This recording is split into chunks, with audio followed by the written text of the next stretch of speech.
안녕하세요, 코렌입니다. 오늘은 직무 연차와 상관없이 어떤 조직에 가도 인정을 받고 사랑을 받는 사람들의 특징에 대해서 한번 살펴보려고 합니다.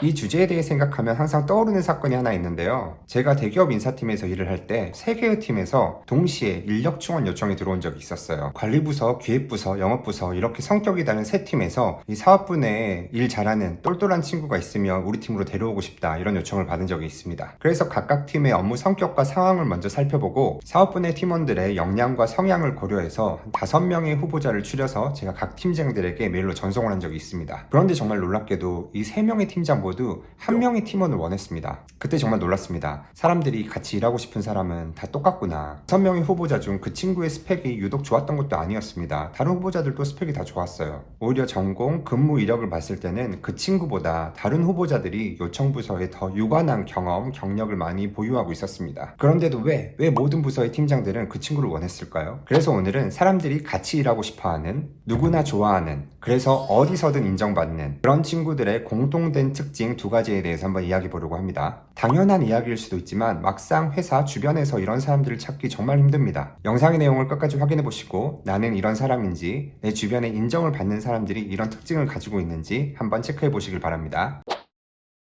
첫 번째 특징, 고객의 문제에 대해서 명확히 이해하려고 합니다. 이게 정말 중요한 시작점인데요. 우리가 누군가에게 인정을 받고 보상을 받으려면 어떻게 해야 할까요? 고객이 원하는 일, 필요한 일을 해줘야 합니다. 이를 위해서는 내 고객이 누구인지, 그리고 내 고객이 무엇을 원하는지, 무엇을 필요로 하는지 파악하는 능력이 매우 중요합니다. 그런데 보통 회사에서는 우리의 고객이 나의 윗사람, 팀장, 임원, 대표인 경우가 많아요. 그래서 인정받는 사람들은 그 윗사람, 고객에게 집중합니다. 그 고객의 문제를 파악하는 데 가장 많은 노력을 합니다. 너무 당연한 거라 생각이 들 수 있지만 생각보다 매우 어려운 능력입니다. 팀장님, 지금 말씀하신 부분이 어떤 방향으로 어떤 의도로 말씀하신 건지 이해가 잘 안 되는데 좀 더 설명해 주실 수 있을까요? 아니면 제가 이런 식으로 먼저 방향을 잡아볼까요? 제가 잘 이해하고 있는 게 맞나요? 이렇게 인정을 받는 사람들은 고객이 생각하는 문제에 있어 같은 공감대, 같은 이해도에 서려는 노력을 합니다. 일을 하는 과정에서도 본인이 의도에서 벗어나고 있진 않은지, 고객이 원하는 필요로 하는 방향과 다른 방향으로 가고 있진 않은지, 중간중간 진척사항을 계속 확인받고 점검받으면서 고객이 필요로 하는 문제와 그 해결의 방향을 항상 맞추려고 노력을 합니다. 이게 생각보다 쉽지 않은 능력인 게 바로 이런 생각들 때문인데요. 내가 지금 이 문제를 잘 이해하지 못하고 있다고 말하면 날 무시할 것 같은데, 지금 내가 질문하면 넌 몇 년 차인데 이걸 더 설명해줘야 해? 이런 면박받을 것 같은데, 이렇게 중간에 보고해봤자 또 별로라고 욕먹는 거 아니야?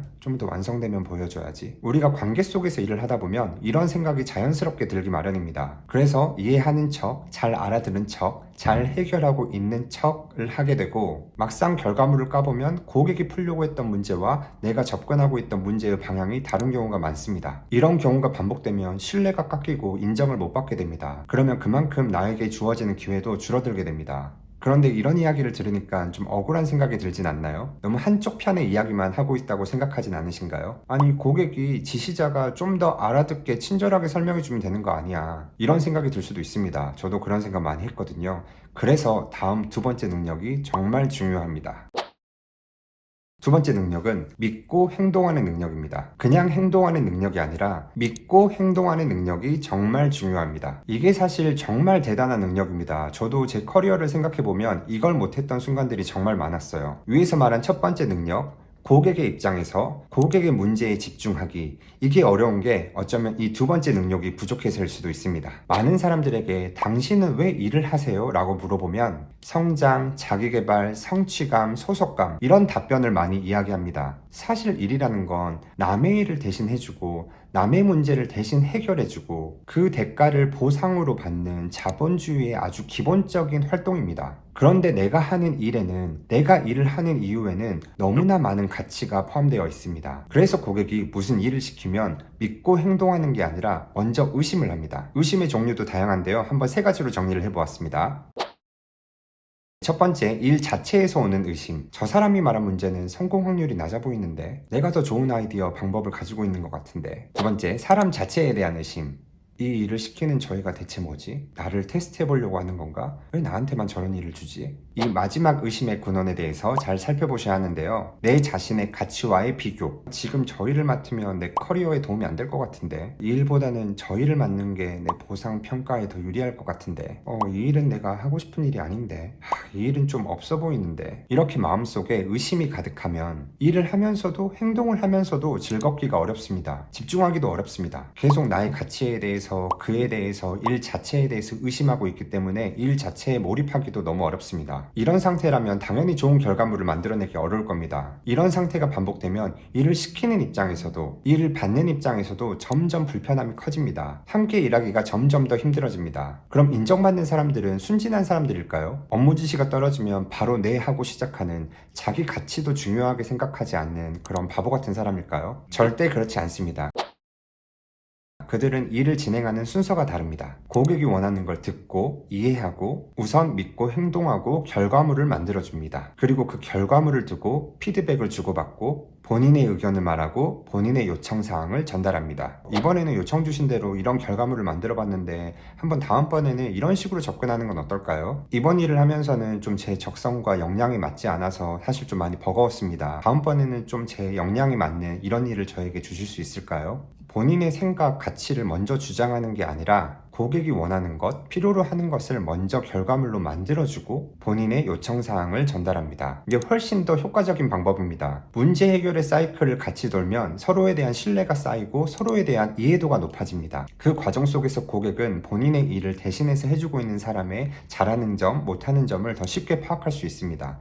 서로에 대한 이해도가 높아지면 같은 문제도 더 쉽게 해결할 수 있고 그 과정도 더 즐거워질 수밖에 없습니다. 그래서 함께 일할 때 더 즐거운 사람에게 더 많은 일을, 더 많은 기회를 줄 수밖에 없습니다. 반대로 내가 지금 저 사람에게 일을 시켰는데 의심을 하고 있다, 나를 불신하고 있다, 이런 의심, 불신의 에너지는 정말 쉽게 전달됩니다. 저 친구 정말 저 일이 마음에 안 들구나. 저 친구 정말 나랑 일하는 게 싫구나. 이런 마음이 들면 그 친구와 일하는 게 불편해집니다. 그러면 그 친구에게 다른 일을 맡기는 것도, 또 그 친구에 대해서 더 알아보고 싶은 마음도 사실 사라집니다. 그럼 당연히 인정을 받지도 못하겠죠. 내 마음의 어떤 이유에서든 고객이 원하는 일을 믿고 바로 행동해주지 않은 사람들은 인정받기 어렵습니다. 누군가를 믿는다는 건 조건이 붙는 문제가 아닙니다. 그냥 믿는 겁니다. 예전에 저희 대표가 해줬던 말이 아직도 기억에 남습니다. 이해가 되는 거를 믿는 거는 너무 당연한 거다. 그런데 당신은 이해가 되지 않는 것을 믿을 수 있느냐?